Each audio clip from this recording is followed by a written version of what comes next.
Today's episode of the Tech Lead Journal podcast is proudly sponsored by Emergence, the Journal of Business Agility. This quarterly publication brings you inspiring stories from the most innovative companies and explores the themes of the new ways of working, reclaiming management, and humanizing business. It brings together a curated selection of exclusive stories by great thinkers and practitioners from around the globe that can broaden your horizons and spark your creativity. Each issue is hand-illustrated and contains 100% pure content. Use the promo code TECHLEAD, TECHLEAD, to get a 10% discount on your annual subscription. Visit businessagility.institute/emergence to get your edition and support the publication supporting your podcast. Here's the link one more time, businessagility.institute/emergence. Yeah, so it's a little bit like we go to school, go to college or not, and obviously your first priority is to get a job, and that job isn't going to pay enough. You get some experience, you get some skills, maybe you get a promotion or you move to a different company, but that's all we're taught. Then it's the next promotion and the next one and the next one and the next one. And when is it enough?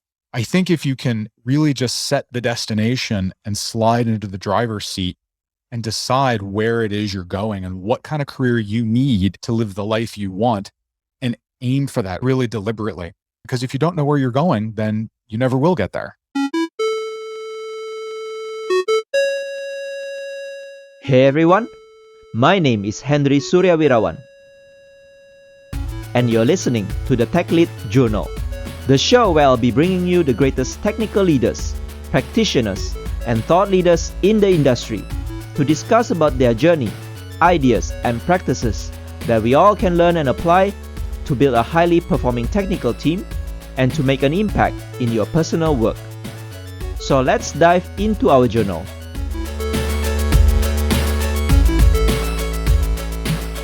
Hello to all my listeners. Welcome back here again with another episode of the Tech Lead Journal podcast. Thank you for spending your time with me today listening to this episode. If you haven't, please follow Tech Lead Journal on your podcast app and social media channel on LinkedIn, Twitter, and Instagram. You can also contribute and support this podcast by subscribing as a patron at techleadjournal.dev/patron and help me to continue producing great content every week. For today's episode, I'm happy to share my conversation with Don Jones. Don is the author of a book titled Own Your Tech Career, and he's also the VP of Developer Skills at Pluralsight. Talking about owning our own tech career, have you ever taken some time lately to think about the career choices that you've made in the recent months or years? Were those choices taken consciously, taking into account your goals, aspirations, and opportunities for personal growth?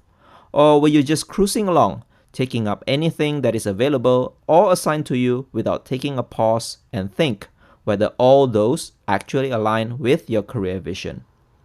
In this episode, Don explained why it is important for us to understand the career we want and aim to build that career deliberately, instead of keep chasing promotion and more money continuously and thus winding up in a rat race.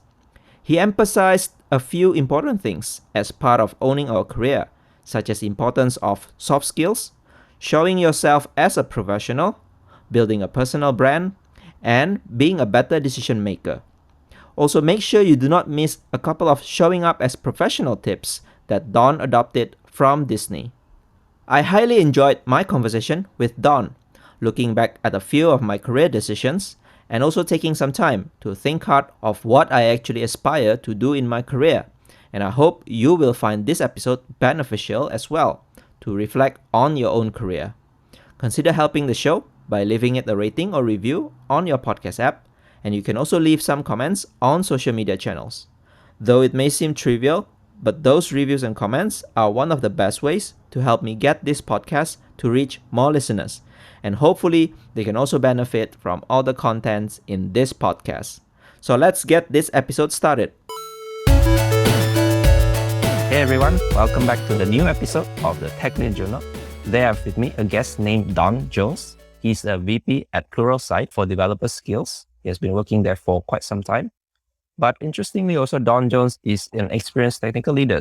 He has a wide variety of software experience as network engineers, software developers, a lot of books as well. So he's mostly well known for his work with Microsoft's Windows PowerShell. He has been Microsoft MVP as well for 16 years. That's pretty a long time actually. And interesting enough, Don Jones has written a lot of books. And if you go to his WinPub account, not just technical books, but also things like novel, science fictions. I think it's pretty interesting. Today, we are going to talk about one particular book that he wrote recently called Own Your Tech Career. I think this is a topic that is very interesting to me because as a technologist, sometimes we don't really care much about our technology career. So what we want to discuss today is how we should take back the responsibility and actually owning our tech career. What things that we should consider and what things are important for us in our career. So Don Jones, thank you for spending your time today. I'm really looking forward to talk about how I can also take ownership about my tech career. Absolutely. Glad to be here. So in the beginning, maybe Don Jones, if you can introduce yourself, telling us about your long career journey, any highlights or turning points? Yeah. So I didn't go to college or university. I was all self-taught. My first job in IT was working basically desktop support for a company in Pennsylvania. I learned how to do mainframe operations and AS400 mid-range operations. And, just kind of took the next opportunity that came along and took the next opportunity after that and the next one after that. Eventually, I got laid off. I worked for a .com. The first .com I ever worked for bombed. So I got laid off and that's when I went independent.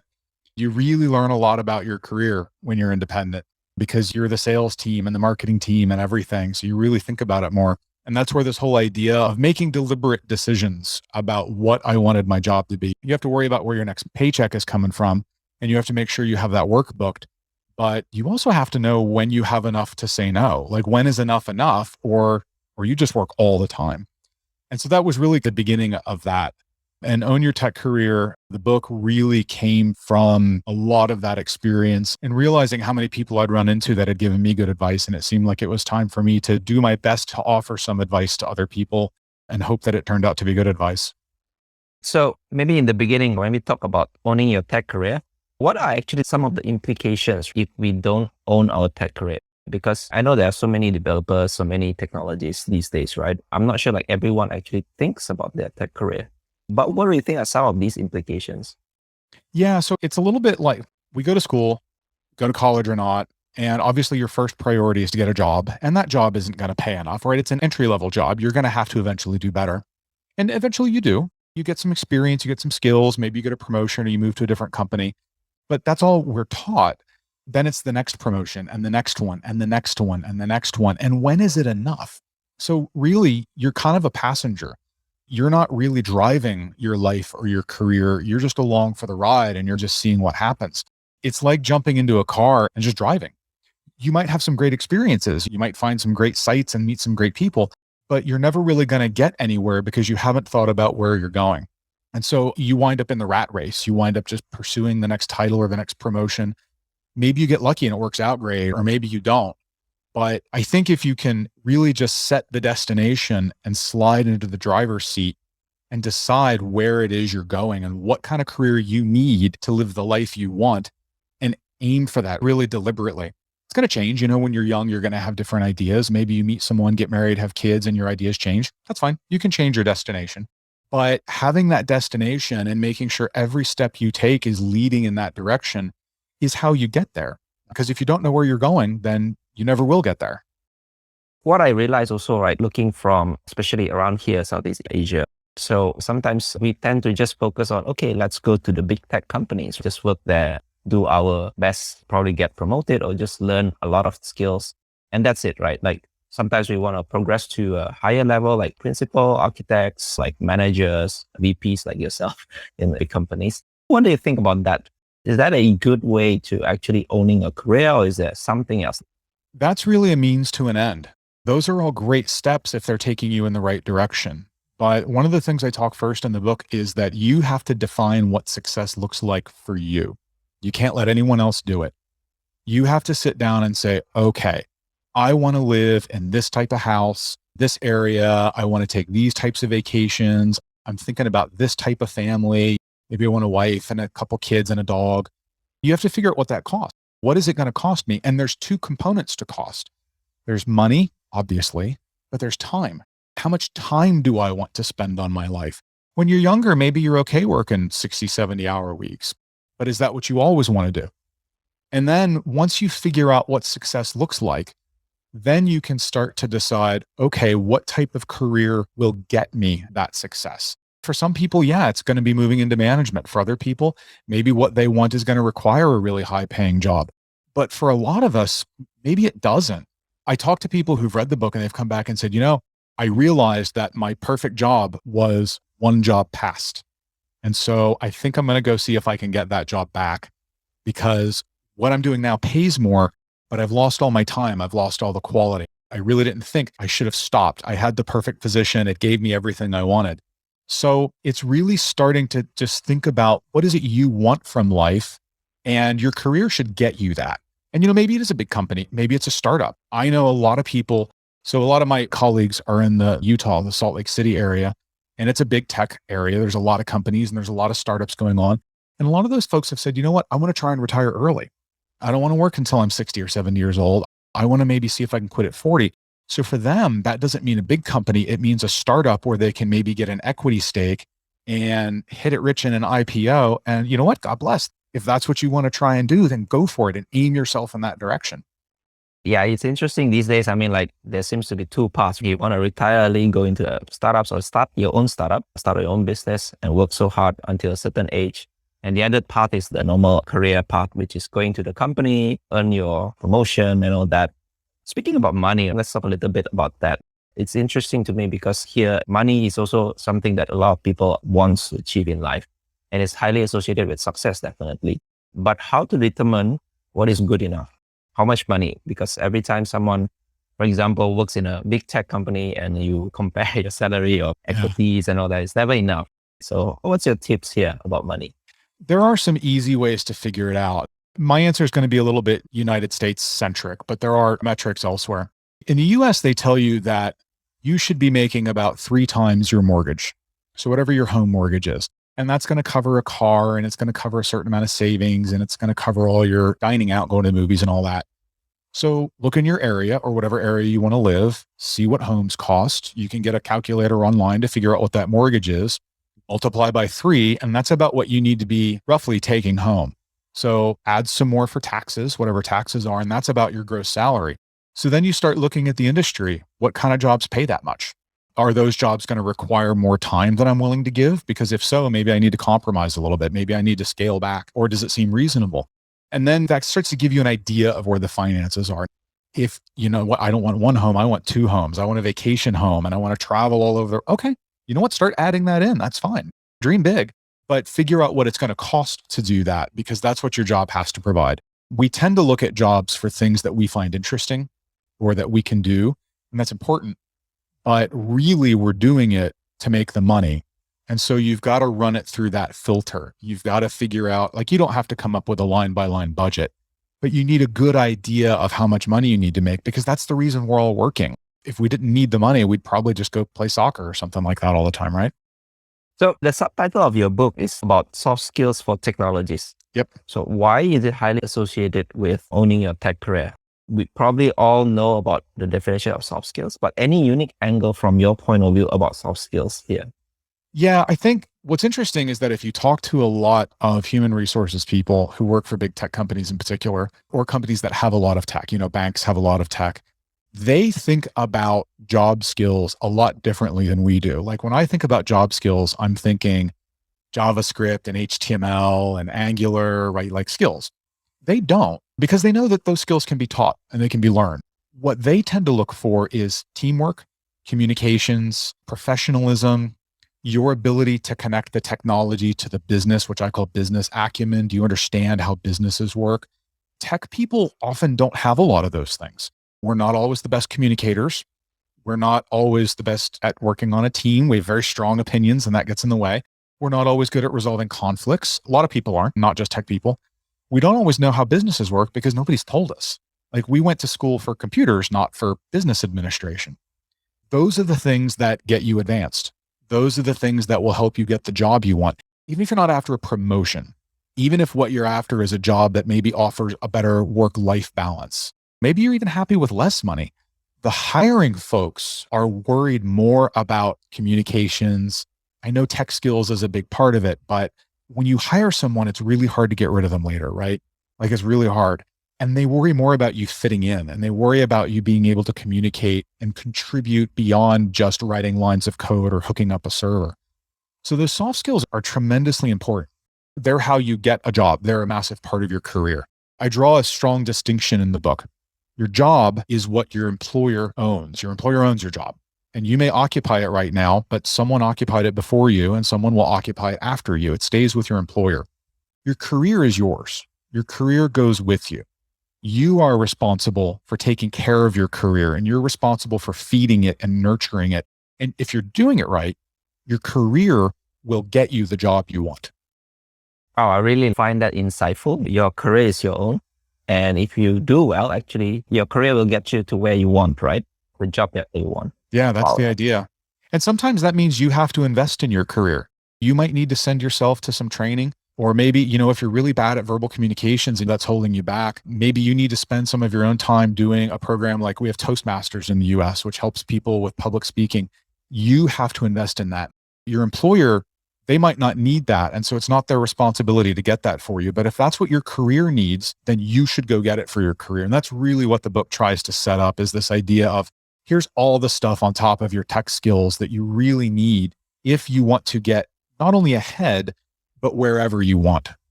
Speaking about all these tech companies, they always put the hard skills, the JavaScript, the programming languages, all the frameworks. But actually, it's important to showcase the soft skills. How do you actually do that? How do you actually put yourself in the profile, probably in the resume, about your strong soft skills? Well, point to things. Your resume is only the starting point. Ideally, your resume is an index to your portfolio, and your portfolio should be visible. You should be visible in technical communities, maybe on GitHub or LinkedIn, or maybe you have a blog or you're with user groups. If there's a user group, you should not only be attending, you should be speaking. You should be offering presentations and get them to record it, put it on YouTube. Those are your verbal skills. It's your written skills. It's your teamwork. It shows that you're really committed not only to a job, but to your broader career. And that helps. But the time to do that, the saying is, before you're thirsty is the time to dig the well. You have to do that stuff all the time. You can't wait till time to get a new job and suddenly invent yourself on the internet. That's really hard. So you've got to get out there. And folks will say, I don't want to spend that kind of time. That's cool. But understand that that will hold you back, because now you don't have a public profile. And this is something I talk about in the book. You don't have a brand. People don't have a public expectation of who you are and what you do and how you behave. And so that's the way to do that. It's to be out there. It's to be public. It's to be participating. You can budget your time. You can say, I'm going to do this for an hour a day or 3 hours a week or whatever you think's appropriate investment for you. But it's important to do that. The internet is your portfolio now. It's everything. Speaking about, like companies also looking for people talents, right? Do they actually do that now? Like scouring over the internet and looking for a person's profile? They have AI that does it. When you submit your application or your resume through a website, the first thing that gets that is a machine learning algorithm. It starts scanning for certain keywords to filter you, which is why there's an art to writing resumes now. And if you've got links like LinkedIn profile, your GitHub profile, it will follow those and it will scan those. Yeah, that is a huge part of it. These companies, your Indeed.com and your Workday.com and all these companies that run the recruiting software that companies use, that's part of what they're selling, is this AI that will pre-screen all these things. So like the best way to get your resume ignored is to not have that stuff, because the AI is going to go, meh, I've got all these other options where I can direct you to their GitHub repositories and everything else. So I'm going to go with those. So because all these AI algorithms, like I'm not exposed to that. So any tips for people really like how to boost their chance of being filtered in by the AI? Yeah, there's some books, like there's whole books on that topic. At Pluralsight, we have an author named Jason Alba who just does a tremendous job. In his real life, he runs a job site called jibberjobber.com. He really is dialed into that stuff. In fact, I picked up a lot of tips watching his stuff that went into my chapter on resumes in the book. There's some additional reading at the end of that chapter that really directs to some of the best current works on the topic, but it is a big topic. The whole resume and interview process, you have to work as hard as you can to make it easier on the person who wants to hire you. You have to reassure them. If you flip your mindset around, it's not about you getting a job. It's about you helping them hire someone that they're going to feel safe about. I've been a hiring manager, and trust me, it is a terrifying process. It's hard. I'm worried about bringing someone into my team and making a mistake. And so the more you can do to make me feel comfortable, the more we're probably going to connect and the more you're probably going to get the position. There's one particular thing that you mentioned in the book that I really find interesting, which is about showing up as a professional. So you have few tips actually how to be more professional. So let's maybe go into them one by one. The first one is actually be your word. Can you explain what it means? Yeah, that's actually one of the values at Pluralsight. That's always been something for me that as an independent made me successful. And it came down to basically two simple rules. Always deliver what you promise and never promise what you can't deliver. If you say you're going to do something, you do it. That doesn't mean you can't make mistakes, but the time to tell me that, okay, you know what, I'm not going to be able to meet that deadline is a week before the deadline, not a week after the deadline. I should never have to come to you and ask where something is. If you said you did it or you're going to do it, I should be able to completely forget about it until you show up on time or early and say, here it is. It's easy to stand out when you do that because it doesn't happen all that often. Many people don't do that. I got a ton of work simply because I got a reputation as, look, if he says he's going to have it in a week, you're going to have it in 4 days. It's simple sounding, but a lot of us don't do that. And it's one of the biggest tips to professionalism. Actually, a lot of developers don't estimate or don't give the proper estimate, to the people that work with. Maybe they are too optimistic, saying, okay, maybe this is 3 days, but actually they deliver it in maybe 4 or 5 days, sometimes even more. Some of that is because we as professionals, as technologists in particular, we don't always pay attention to our past performance. We don't always pay attention to how long it took us. We want to make people happy when we're talking to them and say 3 days, even though something in the back of our head is probably like, you've never done it in 3 days before. It's always taken you 5 days, but you just be honest so that you can be your word. As you mentioned, I've written a lot of books. I know exactly how many words I can write on a medium day, on a good day, and on my best day. I know that I never have more than one best day per week. I've just gotten used to that. I've done it enough and I've paid a lot of attention to my work output. I know that in any given week, if I'm really dedicated to writing, 3 of those, maybe 4 will be good days. Of those, maybe 1 of them will actually be a great day. I know that 1 or 2 days out of the week is going to be a write-off. Like I'm not going to be in the mood. I'll get too much email, something else. I know how to schedule my time so that I can commit to a delivery and I know it'll be done and it goes on my calendar. And you just have to really start to understand who you are and what you are capable of so that you don't overpromise. Yeah, I really like that because sometimes it comes with experience also, right? The longer you are in the industry, the longer you have done a lot of things. So the more you have these insights, okay, maybe this task will take this much. But I think what you said is true. Never promise what you cannot deliver. Sometimes developers are over optimistic. Even though they haven't done it before, they haven't solved that particular problem, they will say, okay, this can be done. I think I like that one. So how about be detailed and precise, which is the next tips for being a professional? Yeah, I find a lot of folks, we get so caught up in the hubbub of what's going on that we forget to be detailed and we forget to be precise. We forget to, as they say, dot the I's and cross the T's. I think I have an anecdote in the book. I have a friend who for years referred to the thing on your wrist as an iWatch. I'm like, no, it's not an iWatch. It's an Apple Watch. And he says, why are you so bent out of shape about that? He said, because if you can't get that one easy thing correct in your head, how many big things are you not being detailed on? But it gets down to emails. It gets down to how we communicate. It gets down to how you plan out your day. Like precision is what makes you predictable. And ultimately, that's what an employer wants, is they want predictability. They know that person A is going to always be able to do thing B reliably 90% of the time. Detail and precision is how you create that predictability. It's how you deliver an excellent result and don't have to go back and redo it and redo it and redo it.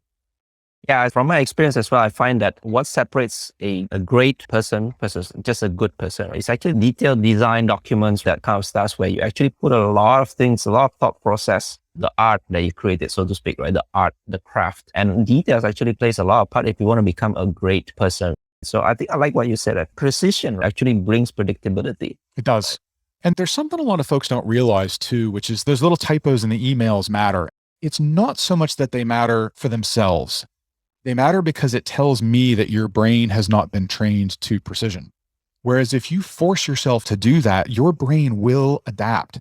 It might be hard for the first few weeks, but you will quickly, the red squiggly underline will start to bother you and you'll go back and fix it. And that's how you train, you teach your brain to be precise. You can. This is something anybody can do. You just have to want to do it. Yeah. So a lot of tools these days you can use like Word, Google Docs. So, okay, be detailed and precise. Let's move on to the next one, which is cut your losses when the time is right. How do you associate that with professionalism?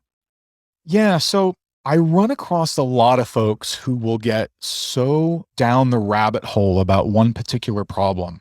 You got to understand at some point, you just need to quit doing that. If you're not done, like I'm after a problem. Yeah, but it should work. Yeah, but it doesn't. And you can figure out why in your own time. I need something that does work. I do not necessarily need you to figure out why this doesn't work. Like at some point, you have to recognize that you are over investing in a solution and that you are not going to get a return on that. And you have to walk away. We see that in life all the time, right? If you bought into a stock at $20 and it's trading at $4, like maybe it's time just to sell it, accept your losses and walk away. But it happens in life too. It happens in your professional life. People who are able to triage and say, okay, you know what? I have spent enough time on this. I need to leave myself enough time to come up with a working solution. And I can't run out all of my time trying to figure this out. I'm going to turn around and try something else completely. I've run across this in software so many times. I was writing a point of sale system one time and we finally got the product database. And this was all based on Access. This is way, way old. And I said, okay, you know what? We're going to do the first test of this thing sucking in the data, the product list. Here we go. And I hit run and it was 1, 2, 3. I'm like, oh my God, there's 200,000 and it's doing one every half second. I spent 4 hours trying to do stuff to speed it up. I said, you know what? No, this has to be done in a week. And this is clearly not it. I need to sit back, close my eyes and think of a wholly different solution. I can't continue to invest in this. I spent a lot of time on it and I'm attached to it. I'm upset. Like I was screaming at a coworker. I was so upset, but cut your losses. You know what? Don't keep throwing good time after bad time. So yeah, we tend to do that as technologists. I myself sometimes working on a hard problem. I don't know the solution. Okay, keep banging your head. And I also associate it with another thing. It's not just about the work that you do in the particular company, but sometimes it's the work itself in that company. Like you are not feeling happy in a particular job, for example, or the role doesn't match you, or you don't get appreciated. Yeah, that's a perfect time to think about cutting my losses. And a lot of people won't because the job hunt is so scary and it's so stressful and it's so horrific. But if where you're at is not taking you to your success, then you need to stop it. Just invest in yourself to get yourself in a better situation.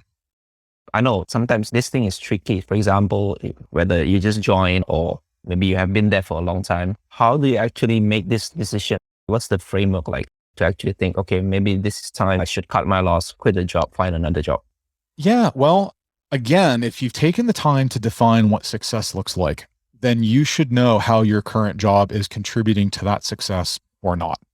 And if it is contributing currently, but you need more, like, you know, this isn't the end, do you see a path? Have you been there long enough to see that, yeah, you know what, they do internal promotions here and I can see a path. It's not there right now, but I've been here long enough to kind of see the ebb and the flow. And I think I could create that for myself. Then start working to create it. You can't just sit back and wait for it to happen. Most managers will tell you that before they promote someone, they want to see the person actually basically doing the new job. They want to know they can do it. Got to put yourself out there. You've got to invest in that. Invest carries the risk of loss, meaning you may invest and you may do the job, but still not get the promotion. And that's okay. Sometimes you have to be willing to take a loss. It's all right. That might be the time to start looking for someone else. Now that you've been doing the job for a little and you can talk about that on your resume, maybe there's someone else who will give you the opportunity to get paid to do the job. So you have to look at it that way. The other side of that is the grass isn't always greener on the other side. Sometimes it's exactly the same color. Like you can't jump for just that reason. But it's a matter of, is this going to get me closer to my success? And that's all it is. Yeah, I like how you associate back to your individual success, our own ambition, or what success looks like for us. So the next one is, I think it's pretty interesting for me. Maybe I don't understand, maybe it's an idiom or phrase. Let blue sky mode happen. What's blue sky mode? So this is actually a Disney thing. When Disney's Imagineers sit down to think of a new attraction, we want to do something based on this. Their rule in the room, while sitting around a table, is this is blue sky. The sky's the limit. We don't worry about money or physics or what's real or magic. We don't worry about any of that. We just talk about what could we do? And then we'll start thinking about, okay, maybe that's not physically possible. What is physically possible? But too often we get into meetings where someone will say, okay, I'd like to do this. And immediately someone else says, no, you can't do that. I mean, give it a minute. You know what? Let's all bounce the idea around a little bit. Let's just say words and talk to each other and see what happens. Let the sky be the limit. And then maybe just in that bouncing around, we'll find something we can do. So let that happen. And sometimes you have to be really explicit about it. You have to sit down and say, okay, guys, we're not trying to solve a problem here. We're not trying to solution. We're not trying to create. We're just trying to ideate. This is blue sky. And those are the rules, is anything goes, and let's just bounce ideas. No one gets to say, no, you can't do that. What you can say is, oh, you know what else would be cool? Oh, that gives me an idea. And let's just get all the ideas out there together. And why you associate this with professionalism? Because that's how we innovate. All companies, whether they know it or not, need innovation, and they need people who are open to innovation. They need people who know how to create that type of environment. It creates a better work environment. It creates an environment where innovation can happen and where free thoughts can occur. Honestly, it creates a more belonging environment, right? Nobody's shutting anyone down. Everyone's supporting each other and just bringing ideas. That makes everybody feel like, I belong here. I'm contributing. Retaining good talent is hugely important, and creating a sense of belonging is one of the ways you retain talent. And the last one you mentioned, draw a yellow line. That's another Disneyism. Yeah. So at Disney theme parks, they have this idea that you're on stage and you're a cast member. You're playing a role in a show. And when you're backstage, that's different, right? The guests can't see you. You can be yourself. And so all throughout their parks, anywhere there's a place where you're going from backstage to on stage, you're going from a place where guests can't see you to a place where guests can see you, they put a yellow line on the ground. I think we should all do that at work. I think you need to have an imaginary line at the front door of the office, or maybe it's at the front door of your house. And when you cross that line, all your baggage, the argument you had last night, the kid is sick, whatever, all that stays at the yellow line. None of that goes into work with you. It'll be there when you get back. It'll wait for you. But when you're at work, you're hired to provide a service and a product to people. Part of that is the demeanor you bring. I don't work in an office now, but when I did work in an office, I did not have any personal decorations in my workspace, apart from a mug, so I had something to drink coffee out of, because I didn't want that to feel like home, because it's not home. I'm not there to be at home. I want to feel like I belong and I want to be myself, but I'm there to do a job and I want to be in that game mindset. So once you cross that yellow line, your attitude needs to change. You need to become a professional. You need to be all the things that a professional needs to be. You can maybe, if you're at the water cooler, share some anecdotes about taking your dog out for the weekend or whatever. That's totally fine, of course. But you do that in the context of being a professional. I was raised around a lot of military people. And so when I'm with my friends, I tend to curse a lot. Like, curse words are just part of my normal vocabulary, and they all understand that. Not at work, though. It's not appropriate. I'm around people who don't understand that about my background, who don't have the proper context and might not appreciate those words. So when I cross the yellow line, my vocabulary changes. I am slightly different because I'm in a different setting now. They say familiarity breeds contempt. And that was Disney's intent, is that if you're working in the same place, doing the same job, a lot of them are menial jobs. They're very repetitive. You do that every day. It becomes very familiar, which means you can become very contemptuous of it, which means you can break the show that the guests are there to pay for. And that yellow line is just a reminder that leave your baggage here. You're on now. Get in the game, get your head in the right space, smile, and remember why you're here. I think it's a great reminder as well, especially now working from home. Our personal and our career blend together. I have colleagues who literally have taken their little work area at home and put tape on the floor. This is my work area. And it helps their kids know when mom or dad are in the box, you can't come talk to us anymore. So we need those boundaries. There's a reason that offices existed in work, and we have to kind of respect all the psychological reasons for that, even if we are working remotely. I have an office that I'm in and I can close the door. And so I know when I'm in here, I'm working. And when I'm not working, I leave. I go somewhere else. Thanks for all these professional tips. Another one that I think I'm interested in, because these days social media is a big thing. Just what you mentioned also, you have to showcase your soft skills through anything on the internet, like GitHub, building a brand, so to speak. How do you actually build a brand for a technologist? And how is it compared to the social media influencers, people like the artists or people who promote stuff? Yeah. So I think this goes back a little bit. I think as technologists, most of us should recognize that we did not get to where we are entirely on our own. Other people helped us get here. Our parents may have helped put us through college, but more importantly, we rely on open source software projects, and the people who produced those did it out of the goodness of their own hearts. We rely on the colleague who maybe helped us solve a problem. We rely on the blog article that we found on Google that got us through something. Like there's this whole universe of people out there that have helped. And that has established a brand for many of them. That's how you do it. Most of those people don't want anything back from you. They don't want money. They don't want recognition. Thanks would be great. I love it when someone says, I read your book and I really appreciated it. That just gets me out of bed every morning. But you can pay it forward. You can help other people. And if you think about that, don't try to impress the people you admire. They don't need your help. Look behind you at the younger people, the people who are newer, who do need your help. Help them. It's as simple as that. Once you get known as someone who's helping by contributing to open source, by writing a blog, by doing podcasts, by putting videos on YouTube, whatever it is, it's not about you having a big following, right? This isn't about the likes or the numbers or anything else. If you help one other human being, that's valuable. And that starts to build your brand. And it doesn't need to be a big brand. You don't need to become Coca-Cola. Don't look at it from that. That's not the success metric. Isn't that a lot of people watched it? The success metric is that you did it. Just the doing of it is important, because honestly, 80% of the people who come and are helped by you won't ever click follow, and they won't ever click like. You're never going to know you helped them, but you paid it forward. Whoever helped you didn't know that it helped you either. So that's the best way. Over time, you will get there. Yeah, I mean, I've got, 18,000 or so followers on Twitter, half of which I'm sure are bots. But I got there because I wrote these books that helped people, and they wanted to connect with me and ask questions, which has been fantastic. They wanted to know when a new book came out, and I use it for that. So if you're respectful, social media for me is a business. It's a business activity.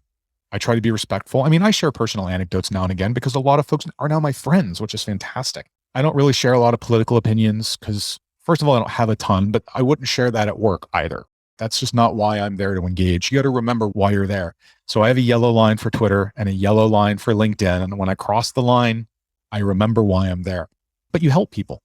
If every single one of us took it upon ourselves to try and help one other technology professional once a month, what would the world look like then? Like if we were all just trying to help each other get along, because at the end of the day, that's what we're all trying to do, is just get along.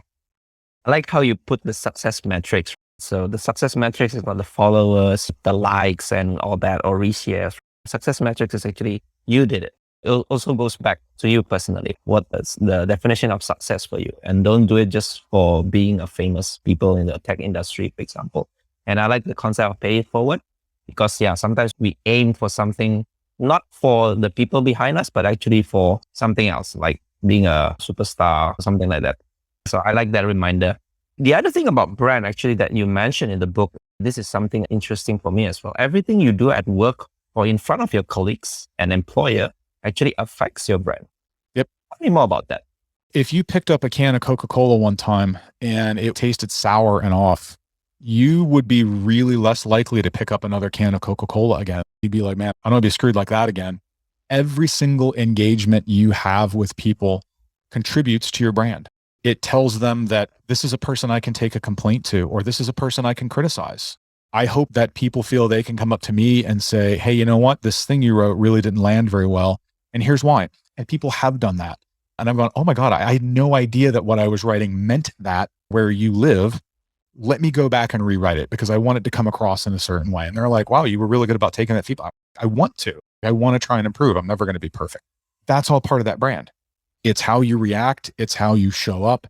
Is your brand one of reliability? Is it one of good communications? Is it one of working together? Is it one of someone who wants to help? One of the biggest things you can be at work, you look at job levels, right? Like level 1, level 2, level 3, level 5, whatever. One of the biggest differences between levels is not your technical expertise. It's your ability to help others. Because if you're a level 5 software engineer, you're getting paid a lot, but you're only going to produce about the same amount of code. Like just because I pay you more doesn't mean you suddenly code twice as fast. But if you can go help some level 3s code better, like one level 5 helping 5 level 3s, you're a force multiplier. You're helping them become level 4s and they're going to code better. So it's all that. Are you known for that? Is that what you just naturally do? It's all brand. It's everything you do informs what people expect you will do next. Other common complaint about building brand, especially external, not at work, is that I don't know what to contribute. I'm not an expert in anything, or I don't have time. What's your take on this? You don't need to be an expert. Here's why. I've discovered there's a biological phenomenon called a birth rate. And it means there's new people on the planet all the time. And they don't know as much as you. You don't need to impress the people you respect and admire. Instead of looking up the ladder and trying to climb the career ladder, look behind you and maybe someone needs a hand up. You don't need to be an expert. Most of us who teach are not creating new information. I'm really well known for Windows PowerShell. As you mentioned, I had a Microsoft MVP award for 16 years. I've written 5 or 6 books on the subject. I started PowerShell.org. I started the PowerShell Summit. I was Mr. PowerShell. I have a PowerShell tattoo on my leg. I'm not an expert in PowerShell. I can name 5 people off the top of my head who know more about PowerShell than I do. But people know me because for a lot of people, I was their first teacher. I'm really good at teaching the beginning stuff to a point. I'm not really good once you get out of the United States, Western Europe, maybe Australia, Canada, because a lot of my analogies and a lot of my examples just don't hit home for someone who perhaps grew up in Asia. We don't have a common frame of reference. So just because I've already taught those things doesn't mean you couldn't teach those same things to a different audience. All we're doing is repackaging information for a specific audience. And that's why you don't need to be an expert in something. You just need to be able to package it for a specific audience, maybe one that isn't being well served already. That audience only needs to be 1-2 people. All you have to do is help 1 or 2 people. So you don't need to be an expert to contribute. You don't need to spend a lot of time. I think you should budget your time. I think most of us, if we really look hard at our workday, we've got an hour or 2 a day that we really aren't doing much. And for me, obviously sometimes just getting on YouTube and watching videos just helps your brain relax. For me, stopping what I'm doing and just knocking out a 500 word blog article on something helps my brain relax. It takes me out for a second and then I can get back in. I find those corners of time to be really useful. And I feel good that I got that done. And again, it's about that you did it, not how many people actually came and read that blog article. So if it's important to you, then you find the time for it. Maybe you find it from things that aren't important to you. You stop doing other things that aren't important and you make decisions about your time. One of the things I talk in the book is inventorying your time. I used to use a device called a time flip. It's like a giant 12-sided die and you can flip it to whatever activity you're working on and it tracks it in your computer. And it's not to punish yourself. It's just to go and look and say, where did I spend my time? We use the word spend time.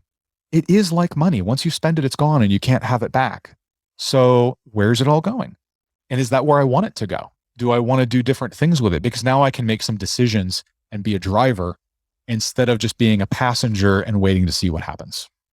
Another important reminder also, right? You spend the time, but actually you earn the same thing for everyone, 24 hours. Yep. That's all you get. And you never get a raise.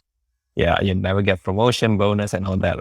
The other important topic about being a professional technologist, in my opinion, and also you mentioned it in one chapter in your book, is actually to be a better decision maker, because decisions make all the difference. And you have few things here, like for example, a rapid decision-making framework. So what is rapid here? Rapid is a framework that Bain Capital, Bain's consulting group, came up with. It's a way for businesses to be very formal and clear and explicit about who makes a decision. So you have recommenders who can recommend, okay, I think this is what we should do. You have agreeers. I mean, they can't necessarily change the decision, but if they disagree with something, they can force a rethink to make sure that this is in fact the right thing to do. You have the P, the performer, the person who's going to do whatever the decision was to do. I is input. Those are all the people who need to provide inputs to the decision. And then you have one person, it needs to be one, who is the decision maker. They're accountable for it. And they're the ones who actually say, okay, I've looked at the inputs, I've looked at the recommendations, I've listened. This is what we're going to do. It resolves a lot. For one, if you really write these out like in a matrix, in a grid, it makes sure that everyone who should have input gets a chance to offer it. It makes clear that, hey, not to be mean to you, but you're an input on this. You're not a recommender and you're not a agreeer. I've got your input. I appreciate that you might not be happy with it, but your happiness is not what's at stake here. There's other things. You've provided your input. I'm going to make the decision now. It helps everybody get all that out of the way up front. Everybody knows where they stand and everybody knows here's how the process is going to go. It's been extremely effective in a lot of companies I've worked for. The other thing is about deciding what's enough. I think we talked about it earlier, but sometimes we tend to don't know what is good enough. So maybe can you speak a little bit about this? How do you determine what is good? I think this is at the heart of Agile in a lot of ways, and it's at the heart of human-centered design. You can build something for the ages. I can build some software that's going to scale infinitely and it's going to last for decades. But do we need that? Like, are we actually going to have an infinite number of customers or are we going to have 1,000? It's a computer thing, right? Like in 100 years, it won't make any difference. So we don't need to build it forever. We need to build it for 5 years and then we'll see where we're at. Like, you really just need to decide, what is the outcome? What does success look like? And what do we need to build? And only build that. Don't build more than that. Look at what makes the customer happy. Companies all the time have discussions about quality. You've got to be better quality. Well, I mean, okay, but what does the customer think quality is? And how much quality are they willing to pay for? And let's give them that much quality. And if they want more than that, they're going to have to pay more than that. Are they willing? So you need to decide exactly who you are in the marketplace. That applies to you as an individual. Like, as an individual, you are a business. You get paid to provide a service to a company, and that makes you a vendor of sorts.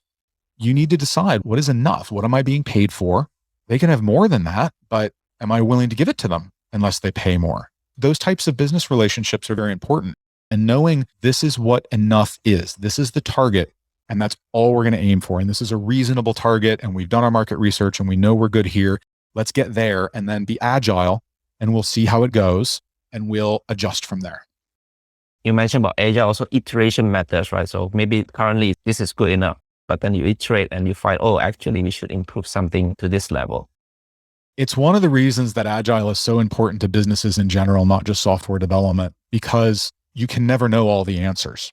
Let's say in 2018, you came up with this 4-year plan and we're going to do 6-week sprints and here's what we're going to do every single time. And then March 2020 rolled around and all of a sudden the world looks very different.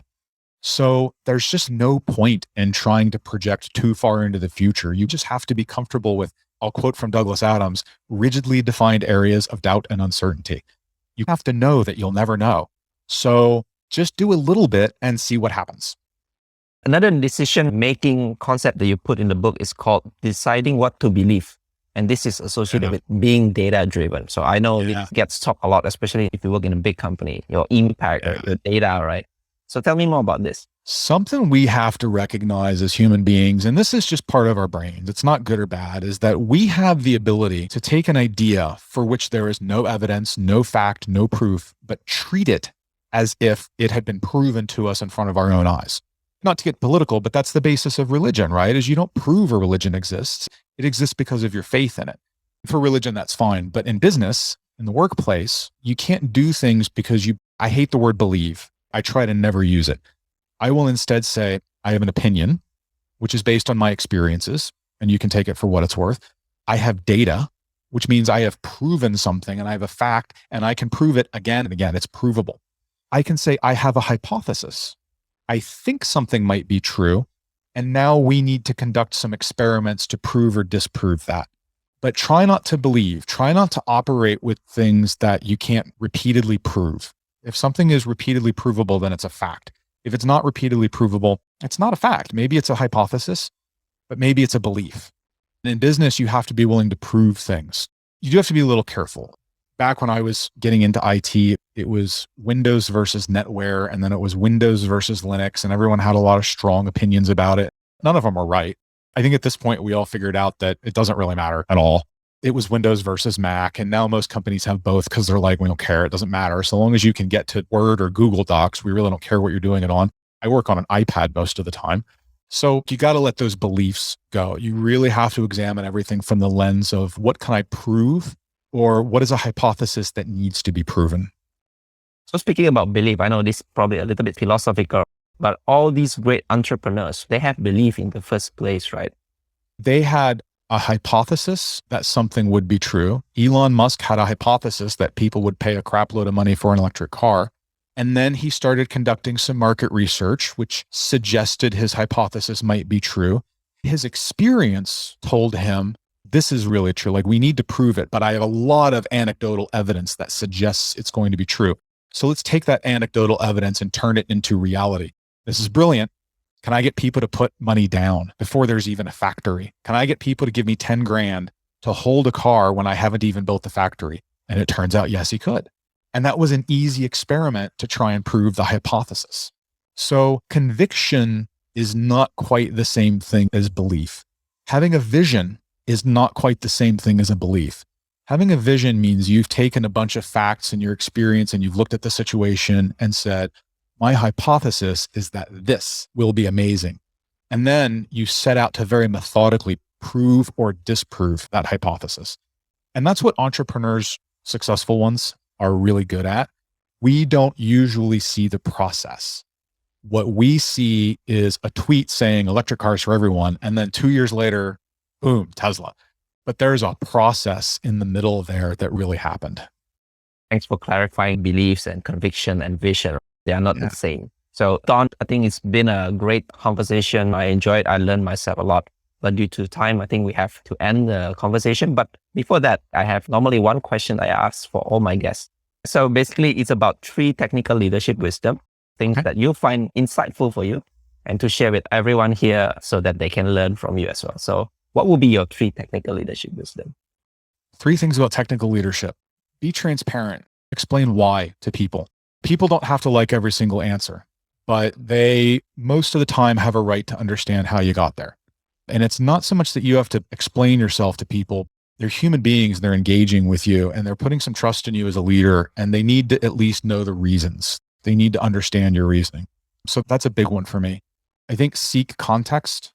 You don't always know what's running through someone else's head. You don't know what kind of day they had yesterday or anything else. And so when you're engaging, it's really easy to be in different places. And you're saying words, but they're not coming across with the same meaning. Find out why. Ask, what's going on with you? What's in your head right now? Where are you at? How are you feeling? What's your context? So that I can relate better. We can try and fix maybe our communications. That's a big one for me. I think the last one is probably be your word, which as a leader sometimes is really difficult. Sometimes you fully intend to go one way and then you find out the company needs you to go a different way. And your job is to go the way the company needs you to. It's what you're paid for. You don't have to like it, but as much as you can, be your word. And when you can't, own up to it. Just flat out say, yeah, it turns out I was wrong. I wanted to do A, but we're going to have to do B. Thanks for sharing all this wisdom. So Don, if people wants to connect with you online or find all your materials, resources, books, where they can find you? 2 places. DonJones.com lists all my books, and there's a decent set of articles on career and everything else. My new project is Ampere Club. So this is HTTPS Ampere, AMPERE.club, CLUB.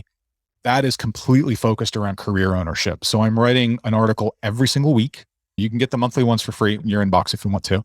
And we're also doing an event. So I've gotten over a dozen people to record sessions around career ownership, and it's career skills and soft skills and business acumen, like explaining what a profit and loss statement is and why that's important, and explaining how companies are valued and all of that. So if you're really, really interested in just picking up a little bit of career ownership advice on a regular basis, find me there. Sounds really interesting. It's ampere.club. I'll make sure to put the show notes as well so that people can find it. And maybe you find it interesting to own your career from those websites. So Don, thanks so much for your time. It's really a pleasure. I hope you good luck with everything that you do. Thanks. It was great talking to you. I appreciate it. Thank you for listening to this episode and for staying right till the end. If you highly enjoyed, please share it with your friends and colleagues who you think would also benefit from listening to this episode. And if you're new to the podcast, make sure to subscribe and leave me your valuable review and feedback. It really helps me a lot in order to grow this podcast better.